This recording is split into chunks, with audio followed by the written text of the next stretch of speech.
همراهی شبکه تن با شهرام شهرامیان.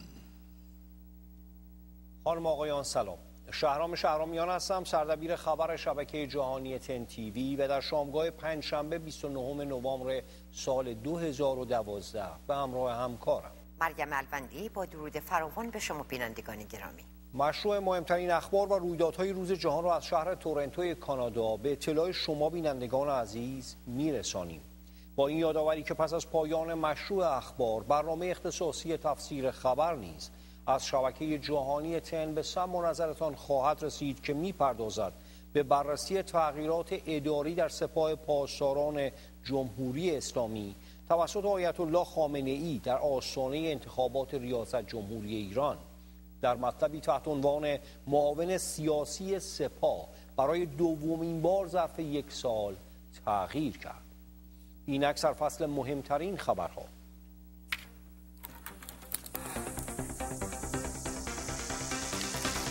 مدیر کل آژانس بین‌المللی انرژی اتمی اعلام کرد راستی آزمایی جنبه‌های احتمالاً نظامی برنامه اتمی جمهوری اسلامی ایران هیچ پیشرفتی نداشته است.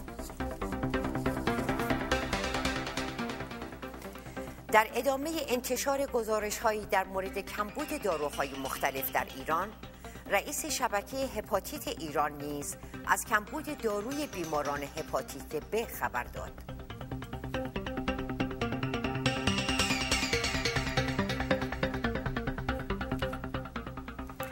حبیب الله عسکرولادی از چهره‌های محافظه‌کار پرسابقه در جمهوری اسلامی ایران اعلام کرد میرحسین موسوی و مهدی کروبی را اهل فتنه نمی‌دانند.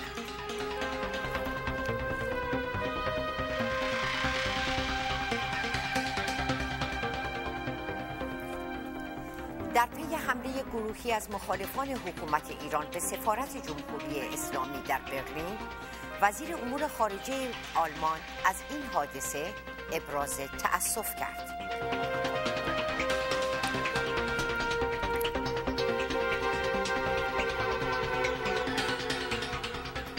علیرغم تهدید گروه انصار حزب الله، فیلم من مادر هستم ساخته فریدون جیرانی روز پنجشنبه 9 آذر ماه در سینما افریقای تهران اکران شد.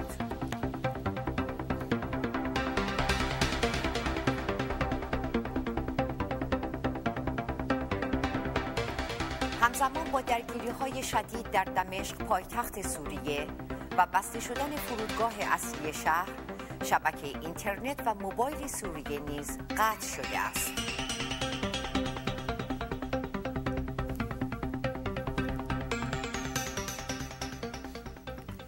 مقام‌های عراقی اعلام کردند یک رشته انفجار که عمدتاً در مناطق شیعه نشین رخ داده، دست کم 40 کشته و بیش از 150 مجروح بر جای گذاشته است.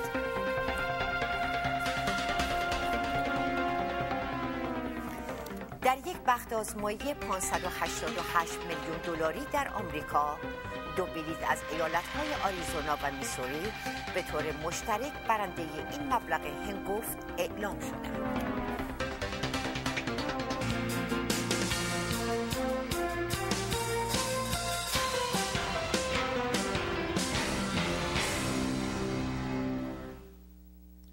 اینک مشروع اخبار. دبیر کل آژانس بین‌المللی انرژی اتمی روز پنجشنبه 29 نوامبر در سخنانی اعلام کرد به رغم تلاش‌های فراوان آژانس، راستی آزمایی جنبه‌های احتمالاً نظامی برنامه اتمی جمهوری اسلامی ایران هیچ پیشرفتی نداشته است.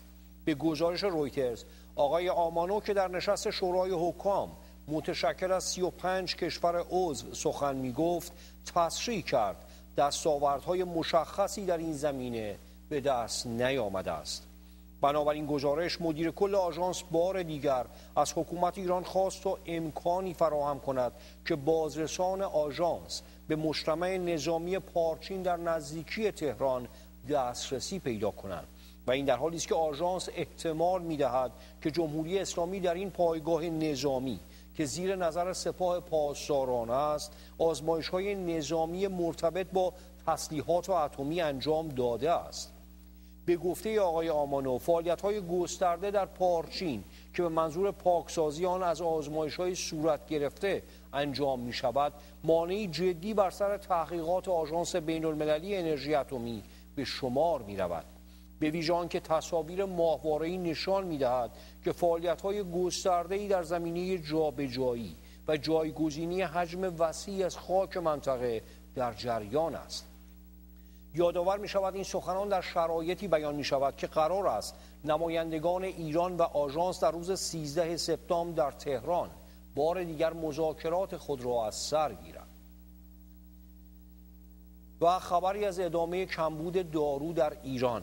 در ادامه انتشار گزارش‌هایی در مورد کمبود داروهای مختلف در ایران، رئیس شبکه هپاتیت ایران نیز از کمبود داروی بیماران هپاتیت B خبر داد و گفت همکنون تهیه داروهای تولید داخل هم برای مردم دشوار شده است. به گزارش ایسنا، مؤید علویان روز پنجشنبه 9 آذر کمبود داروی بیماران هپاتیت B را جدی دانست و گفت پروتکل‌های درمانی و داروها در داخل کشور فراهم شده است، ولی در حال حاضر تهیه داروها، حتی داروهای تولید داخل نیز برای مردم مشکل شده است. به علت آن عدم هماهنگی در تامین مواد اولیه دارو توسط کارخانه‌های داخلی است. گفتنی است این خبر در حالی منتشر می شود که در هفته‌های اخیر گزارش‌های مختلفی در خصوص کمبود دارو در ایران منتشر شده است که طبق گزارش‌ها علیرغم معاف بودن دارو از تحریم‌های آمریکا علیه ایران، این کمبود تحت تاثیر تحریم‌ها و همچنین کمبود ارز در ایران بوده است.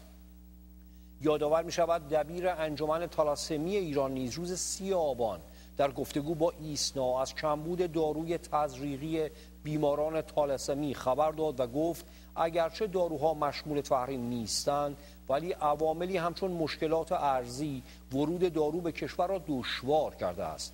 همچنین رئیس انجمن بیهوشی ایران نیز روز 29 آبان اظهار داشت به دلیل کمیابی داروهای بیهوشی اجباراً از داروهای نسل قبل استفاده می شود.